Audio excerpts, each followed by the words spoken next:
Hi, I just did a series of videos describing how it might be difficult to tell your grandmother that you're a fundraiser. I said that actually fundraising is a noble profession. A noble profession. You know, I talk to many fundraisers and have over the years. And you know what? It sure doesn't feel that way to most fundraisers. Why is that? Another observation. This is the time of the year for conferences. That is our main learning forum for our industry, fundraising. We come together at conferences, usually designated by associations.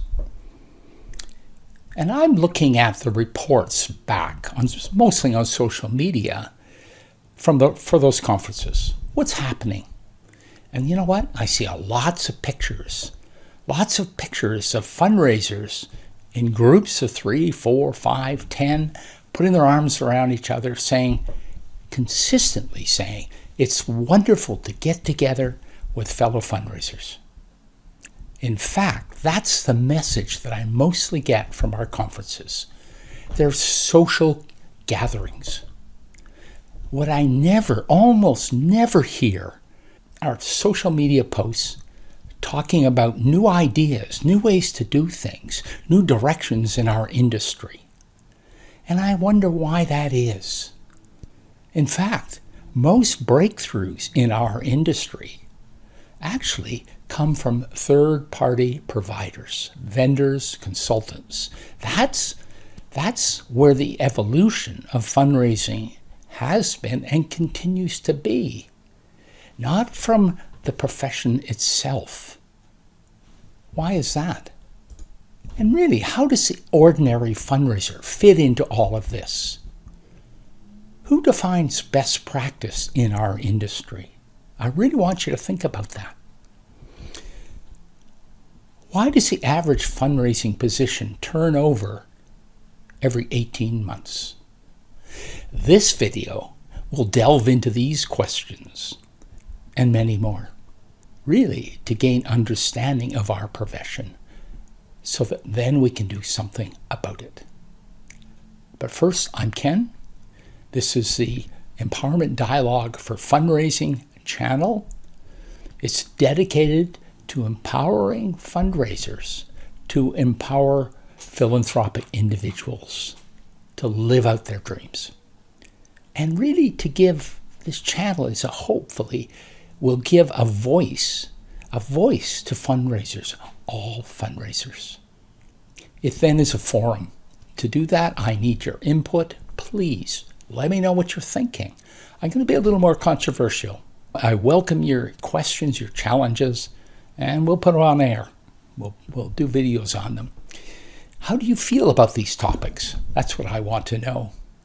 There's a subscribe button. It's a part of YouTube, so if you subscribe, you'll get notice of new videos coming along.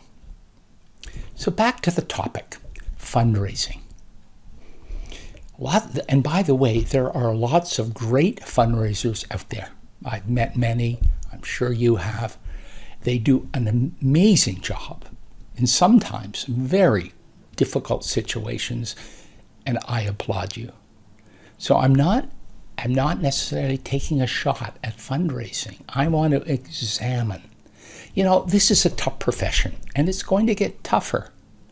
I did a couple of videos on something called the fourth turning, which were well received out there from around the world. I had input back. Those videos talked about the upcoming change in society, and specifically the economy, and also what we can do about it. Things are going to get tougher.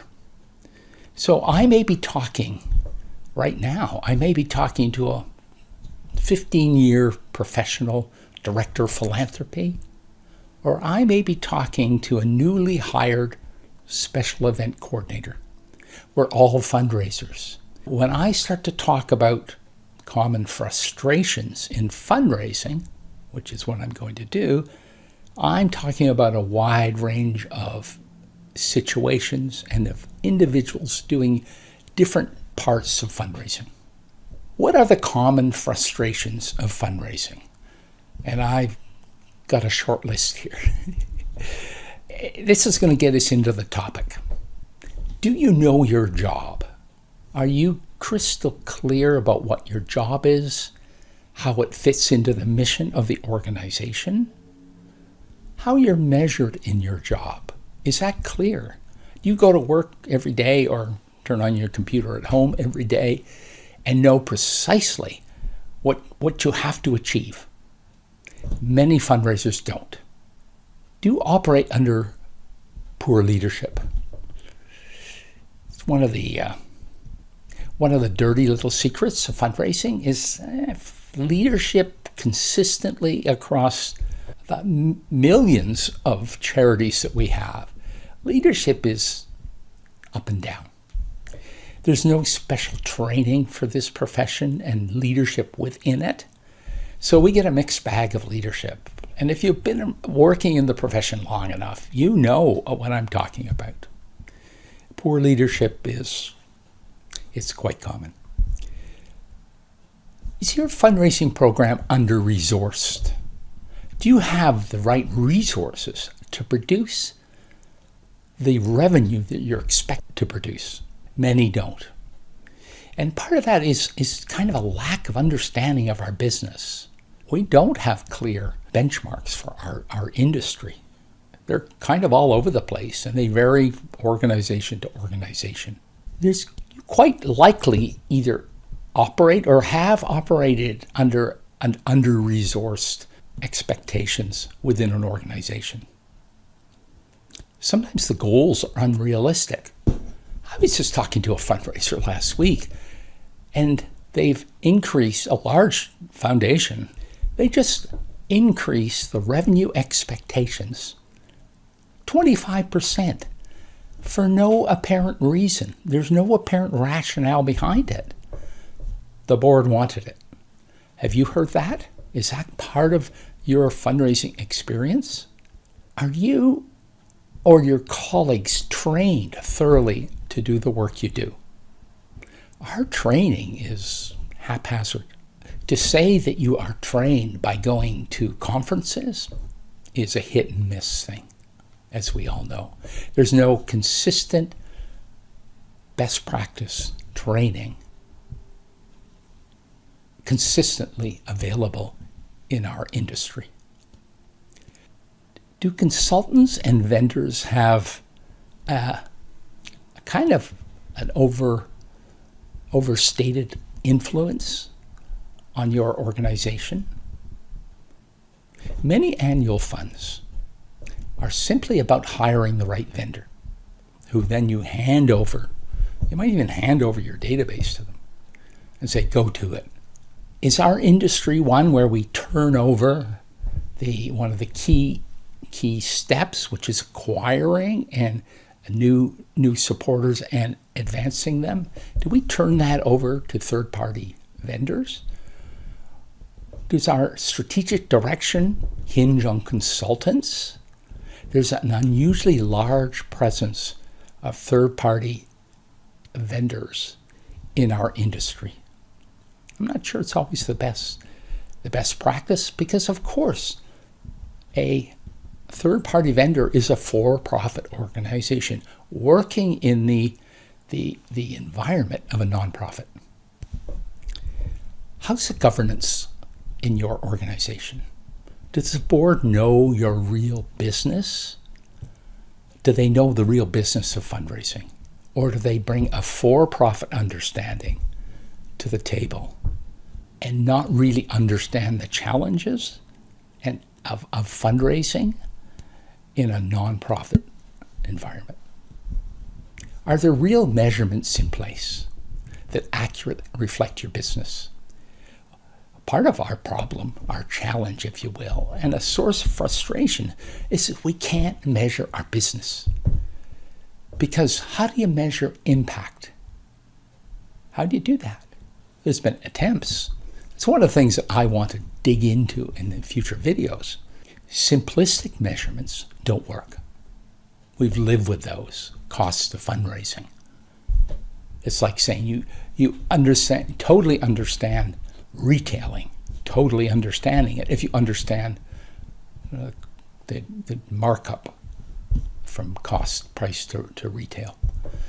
It's not. It's too simplistic, and it is in our business as well. These are far-reaching questions about our profession. I want to examine these questions over the next little while to bring some knowledge and bring some knowledgeable professionals to the table to help us. So I'll be interviewing some of those people. I want to put our business under a spotlight. I don't want to be critical here. I'm looking for ways to make our profession better. Part of what's challenging to us is we don't like to rock the boat. That's why I hear back, and I've been to so many conferences I can't count. And it's wonderful to get together. We have a wonderful profession. Isn't everything wonderful? No, it's not. There's lots of serious challenges in our industry. I think it's now time to put that spotlight on. As I said in the grandmother videos, where I looked at our industry at a high level, there's challenges.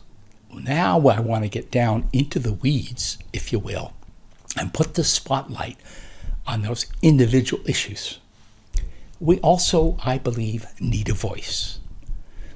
Our associations are wonderful. Thank you for all those people who and a lot of volunteers who put so much effort into it. And they're warm and they're friendly, and that's great, but they're not a voice for our industry. Senior management, huge pressure to perform. I understand it. I've been there. And to keep their well-paying jobs. And they are well-paying, and they deserve it. I'm not being critical. But do they have time to be a voice for the industry? A real voice for change, perhaps? No, they don't. Not our non-profit boards made up of for-profit individuals. They don't understand our business. They bring their experience, of course, to the table, but they don't understand it. They're not a voice for our industry either. The only voice I can think of is all of us. We have to come together and be a voice for change, a voice for improvement. Let's dedicate ourselves to examining our profession at the detailed level. Let's start doing it, that we can then understand our profession better, collectively have a singular voice. We can initiate change where it's needed. We can fulfill our own successful aspirations in this noble profession. Personally, we can grow. And ultimately, we can empower ourselves to empower others. So in the next video, we're going to start digging into these details, illuminating each of these issues and many, many more. I look forward to it. Thank you so much for watching, for being part of this. I want your comments. Give them to me. You can contact me through YouTube. I check those comments all the time.